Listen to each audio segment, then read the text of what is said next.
Olá! Seja bem-vindo ao curso de aplicação da Instrução Normativa de Inmetro, INIC, que especifica os critérios e métodos para a classificação de edificações comerciais de serviços e públicas quanto à sua eficiência energética, visando a etiquetagem em edificações. Meu nome é Letícia Gabriela Eli e este é o módulo 3 do curso. Vamos iniciar agora a videoaula 3, no módulo 3 da envoltório, onde a gente vai dar continuidade à explicação dos métodos simplificados para avaliação de envoltória, agora relacionados a edificações ventiladas naturalmente ou híbridas. Está presente lá no anexo B.I da envoltória, mais precisamente no anexo B.I.2. Aqui é apresentado um fluxograma para aplicação do procedimento simplificado para edificações naturalmente ventiladas ou híbridas. Esse procedimento está na seção B.I.2.3 da NC. Esse método somente pode ser aplicado para edificações com atividades voltadas a de escritório ou escolar, além de outras exigências incluídas no texto e na tabela 6.2 da NC. Caso a edificação não se enquadre nesses limites, o método a ser aplicado será de simulação computacional. Após verificados os requisitos de aplicação, deve ser realizado o levantamento dos parâmetros de entrada. Esses parâmetros são elencados e explicados nessa videoaula. Com os parâmetros de entrada levantados, os mesmos devem ser inseridos no metamodelo para obtenção do percentual de horas ocupadas em desconforto térmico por calor. Com o EHF-HOT é calculado o PHOCT, que é o percentual de horas ocupadas em conforto térmico durante o uso da ventilação natural. Caso o valor do PHOCT seja maior ou igual a 90%, ou seja, e no mínimo 90% das horas ocupadas a edificação está com temperaturas satisfatórias, utilizando somente a ventilação natural, a carga térmica total anual da edificação deverá ser igual a zero, no caso da edificação real e também da edificação de referência. E a edificação recebe classificação A da envoltória. Caso o PHOCT seja menor do que 90%, deve ser calculada a carga térmica total de refrigeração da edificação real e da edificação de referência, pelo método simplificado apresentado na videoaula 2 deste módulo. Com o valor da carga térmica de refrigeração da edificação real e de referência, é calculada a carga térmica total anual da edificação real, multiplicando pelo valor do FHDESC, que nada mais é do que o EHF-HOT dividido por 100. A carga térmica total anual da edificação de referência é igual à carga térmica de refrigeração obtida pelo metamodelo, ou seja, o desconto do PHOCT, ali da ventilação natural, ele somente pode ser considerado na edificação da sua condição real.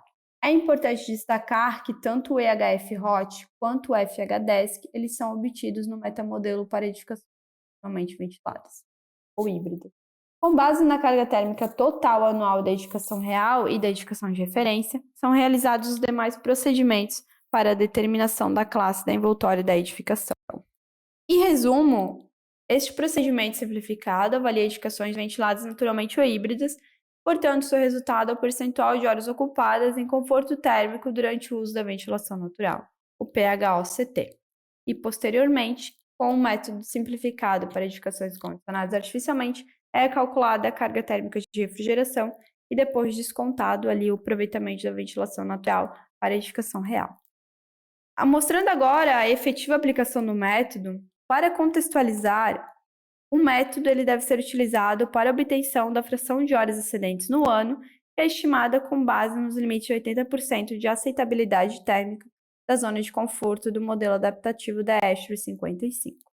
O valor das frações de horas ali em desconforto térmico, o FHDESC, representa as horas ocupadas em que a ventilação natural não foi suficiente para manter as condições térmicas dos espaços internos dentro dos limites de aceitabilidade.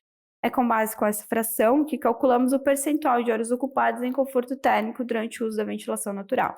Como esse percentual é um percentual, então o FHDESC ele tem que ser ali multiplicado por 100. Então você usa o EHF-HOT para o cálculo do PHOCT.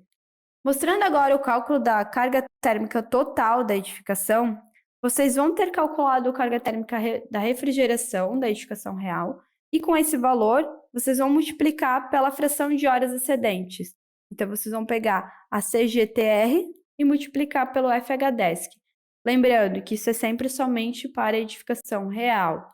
E também que, se caso o seu PHOCT for maior ou igual a 90, para a edificação real, a carga térmica total ali deve ser considerada nula tanto para a edificação real quanto para a edificação de referência. Por ser um método simplificado, é necessário atendimento aos requisitos de aplicação. O primeiro é quanto à tipologia, que deve ser de escritório ou escolar. O segundo é relacionado à geometria, que deve ser quadrada ou retangular. Há também o requisito de altura, que não pode ultrapassar 16 metros. Quanto aos horários de ocupação, os mesmos devem ser conforme as tabelas do anexo A da ANC para tipologias de escritório escolar. Os espaços internos devem ser divididos de maneira similar e terem área também similar. Todos os ambientes de permanência prolongada, os APPs, devem ter aberturas para a ventilação do ambiente. E, por fim, a edificação deve respeitar os limites da tabela 6.2 da ANC. Mostrando aqui brevemente essa tabela 6.2, ela foi reagrupada para melhor entendimento, e aqui a gente tem os parâmetros relacionados à geometria. Dentre eles, nós temos o número de pavimentos, o comprimento total e a profundidade total da edificação, entre um fator de área de escada e também forma das aberturas para ventilação. Todos esses parâmetros, claro, a gente vai falar nos próximos slides. Depois tem os parâmetros relacionados às características térmicas das paredes e da cobertura, que são transmitância térmica, absortância e capacidade térmica da parede e da cobertura. E depois temos vidro e sombra, que é o fator solar, transmitância térmica e ângulo vertical de sombreamento. Enquanto que o metamodelo das edificações condicionadas artificialmente, você tem que analisar esses limites para a zona térmica, aqui vocês têm que analisar esses limites para a edificação como um todo. Então não há essa divisão de zona térmica. Agora vamos à apresentação de cada um dos parâmetros de entrada. Essa apresentação está dividida em 6 categorias. A primeira delas é o clima. A gente não vai trazer aqui a caracterização do clima, mas vocês vão ter que inserir lá em qual cidade que a edificação está localizada. Depois temos os parâmetros relacionados à geometria, às paredes externas, à cobertura, aos vidros e sombra e os parâmetros relacionados à caracterização do entorno. Cada parâmetro deve ser calculado para a edificação como um todo, sem existir então essa divisão por zona térmica. E é importante destacar que o valor do pH-OCT deve ser calculado somente para a edificação real. Começando com os parâmetros de entrada relacionados à geometria, temos a área dos ambientes de permanência prolongada, que deve ser a média entre todas as áreas dos ambientes de permanência prolongada. O valor a ser adicionado no metamodelo deve estar entre 9 metros quadrados e 400 metros quadrados. O próximo parâmetro de entrada é o número de pavimentos. Deste valor, deve ser excluídas as garagens, áreas técnicas e subsolos enterrados. E o seu limite para aplicação no metamodelo é entre 1 e 5. Aqui temos também outros 2 parâmetros relacionados à geometria. O primeiro é o comprimento total da edificação, que corresponde à maior dimensão entre os lados da edificação. O segundo é a profundidade, que é a menor dimensão. Como valores a serem inseridos no metamodelo, para o comprimento total, o valor deve estar entre 13 e 200 metros, e para a profundidade, o valor deve estar entre 8 e 50 metros. Agora temos o parâmetro chamado fator de área de escada. Esse fator corresponde à divisão entre a área destinada à circulação vertical dentro da edificação e a área total da edificação. Elevadores e escadas enclausuradas não devem ser considerados no cálculo, uma vez que esse parâmetro procura descrever a ventilação que ocorre na edificação por conta da circulação vertical. Aqui vamos apresentar um exemplo de cálculo. Temos que a área total do pavimento da edificação é 137,23 metros quadrados e a área da circulação vertical é 12,68. Lembrando, isso é para cada pavimento. Para o cálculo do fator da área de escada, fazemos a área de circulação vertical sobre a área total dos pavimentos. E chegamos no valor de 0,09. No metamodelo, o limite ali para a inclusão desses valores é entre 0 e 0,28. Lembrando, vocês vão calcular para cada um dos pavimentos e ele deverá ser igual, né, ou muito próximo, porque os pavimentos eles devem ser bem similares. Quanto ao pé direito da edificação, também é um parâmetro de entrada relacionado à geometria. Aqui temos uma figura mostrando como que deve ser feito esse cálculo, esse levantamento do pé direito. Então, sempre que a gente tiver um forro, vai ser do chão até o forro, e quando não tiver um forro, vai ser do chão até o teto, né, do piso até o teto. E o valor a ser inserido no metamodelo é entre 2,75 e 4,25 metros. Algumas questões importantes a serem destacadas quanto a esse parâmetro é que caso a edificação possua diferentes valores de pé direito, é possível adotar um valor médio. E para edificações com pé direito inferior a 2,75 metros, A gente pode avaliar pelo método simplificado, desde que o valor a ser adotado no metamodelo seja o 2,70. O próximo parâmetro é relacionado também à geometria, mas mais relacionado à área de abertura. Enquanto que no metamodelo para edificações condicionadas artificialmente, levantamos o percentual de abertura na fachada, que é levantado para cada zona térmica, aqui o levantamento é considerando a edificação como um todo. Por isso é chamado de percentual de área de abertura na fachada total. O seu levantamento deve ser feito a partir das medidas externas da edificação e ser inserido no metamodelo os valores entre 0,05 e 0,7. Também relacionado às aberturas, temos o parâmetro forma das aberturas para ventilação. Esse parâmetro é a razão entre a largura e a altura das aberturas para ventilação, ou seja, somente as janelas que podem abrir para ventilar nos ambientes de permanência prolongada devem ser consideradas. Aqui está a equação do seu cálculo, sendo largura sobre altura. Vamos apresentar brevemente dois exemplos de aplicação. O primeiro é uma janela basculante. Aqui temos 80 centímetros de altura e 60 centímetros de largura. Fazendo 0,6 por 0,8, temos 0,75, que é a forma da abertura. No próximo exemplo, temos uma janela de correr. Nesse caso, a parte vermelha é fixa e a parte verde desliza. Mas, para a forma das aberturas, a gente não tem essa diferenciação. Então, a gente vai ter 1 metro de altura e 1,2 metros de largura. Calculando a forma dessa abertura, temos 1,2 por 1, que é igual a 1,2. Os limites do metamodelo estão entre 0,1 e 50. É importante destacar, se vocês tiverem diferentes formas de abertura para ventilação na sua edificação, vocês devem considerar a ponderação delas. Continuando aqui os parâmetros relacionados à geometria, os dois últimos, a gente tem o tipo de abertura para ventilação, que é onde formamos como a janela abre para ventilar. A partir da determinação deste parâmetro, a interface calcula a área de abertura para a ventilação das janelas da edificação. Há duas opções que podem ser consideradas, a janela basculante e a janela de correr. Como você pode escolher somente uma ou outra, então você tem que ter que na sua edificação você só tenha janela de correr ou só tenha janela basculante. Depois tem o parâmetro de entrada relacionado aos ventiladores de teto. Então, vocês vão inserir se sim ou não, se existe ventilador de teto ou não. E esse parâmetro, ele entra porque os ventiladores aumentam a velocidade do ar e isso, por consequência, aumenta a tolerância de calor nos ambientes ventilados naturalmente. Quanto aos limites ali para serem inseridos no metamodelo, eles vão ser ou janela basculante, janela de correr, no caso, tipo de abertura para ventilação, e no caso dos ventiladores, é se existe ou não esses equipamentos. Agora temos as características térmicas relacionadas às paredes externas. Nós temos 3 parâmetros que a gente usa para caracterizar as paredes externas. O primeiro deles é a transmitância térmica da parede externa, que tem como limites de aplicação no metamodelo os valores 0,1 e 5 watts por metro quadrado Kelvin.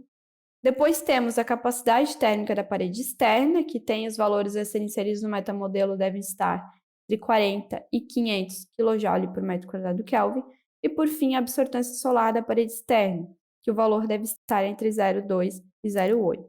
Parâmetros relacionados à cobertura, mesma coisa que as paredes externas, que é a transmitância térmica da cobertura, a capacidade térmica da cobertura e a absortância solar da cobertura.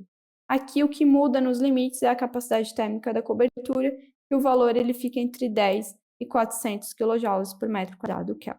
Só é importante destacar, isso também entra para os outros parâmetros que a gente já foi falando aqui, sempre que tiver mais de um valor na sua edificação, o valor deve ser ponderado para ser adotado no metamodelo.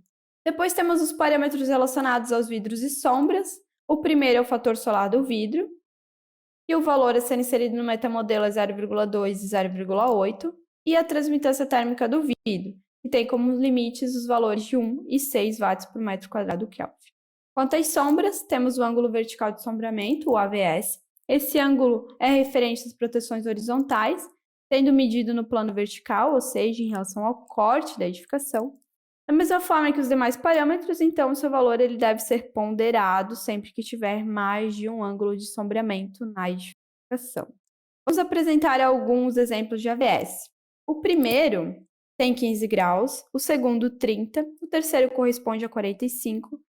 Este é uma janela sem proteção solar, ou seja, AVS igual a zero. Aqui temos o ângulo de 30 e, por fim, o ângulo de 45 graus. Então, aqui é só para vocês verificarem como é feito esses levantamentos. Como limites no metamodelo, então, a gente pode usar valores entre 0 e 45 graus. Agora, os parâmetros de entrada relacionados à caracterização do entorno. O primeiro é o fator de correção do vento. Este parâmetro corresponde à correção da velocidade do ar externo devido ao entorno, no qual a edificação está inserida. Temos 4 condições. O primeiro é os centros urbanos, relativos aos grandes centros urbanos, onde pelo menos 50% das edificações têm altura superior a 25 metros, por uma distância de pelo menos 0,8 km ou 10 vezes a altura da estrutura que a gente está analisando.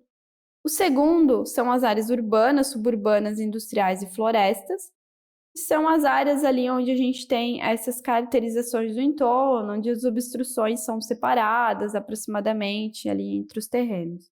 Depois temos as áreas rurais planas, um terreno aberto com obstruções espalhadas, de alturas inferiores a 9 metros. E daí também a gente tem a quarta região, que a gente não tem uma imagem aqui que represente ainda, mas são aquelas expostas aos ventos vindos dos oceanos. Essas são as áreas planas, sem obstruções, expostas aos ventos fluindo sobre a água por pelo menos 1,6 km a uma distância de 460 metros ou 10 vezes a altura da estrutura.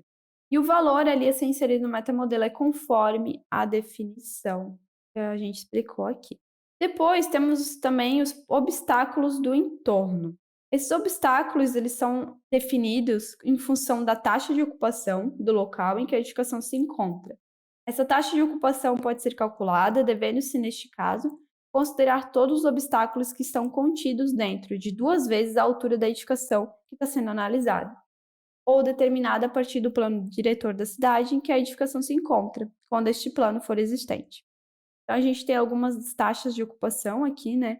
Então, tem alguns valores que vão ser inseridos lá no metamodelo, que é uma taxa de ocupação de 5%, de 20%, de 35%, 50% e de 70%, variando entre sem proteção no local ou sem obstruções ao redor da edificação, até uma proteção completa ali do entorno da edificação.